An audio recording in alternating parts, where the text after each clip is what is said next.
Hello everyone, welcome to Tanuj kitchen and blogs. তোমরা সবাই কেমন আছো? আশা করছি ভালো আছো। এই তো কিছুদিন আগে বোনের বাড়ি গিয়েছিলাম, খুব আনন্দ করেছি। আর সেখানে গিয়ে একটা মন্দিরে গিয়েছিলাম। অনেক শুনেছি এই মন্দিরটার নাম, কিন্তু কোনোদিন যাওয়া পসিবল হয়নি। কিন্তু এবার গিয়ে ভেবেছিলাম যাই হোক না কেন এখানে একটু ঘুরতে যাব। আর এবার বোনও একটু সাপোর্ট করেছিল, কারণ এবারও বাধা পড়েছিল, কিন্তু সেই বাধা অতিক্রম করে আমরা পৌঁছে গিয়েছিলাম। তো তোমরা কেউ যদি দেখে বুঝতে পারো অবশ্যই কিন্তু একটু কমেন্ট করে জানিও, আমি ভিডিও শেষেই বলে দেবো, ঠিক আছে?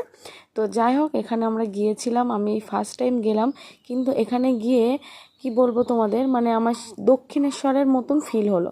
দক্ষিণেশ্বরের মন্দিরে গিয়ে যে অনুভূতিটা ফিল করি আমরা, সেই জিনিসটা আমার এখানে গিয়েও ফিল করলাম। আমার এত ভালো লেগেছে, আমি চেষ্টা করব নেক্সট কোনোবার যখন বোনের বাড়ি যাব ওখানে গিয়ে পুজো দেবো।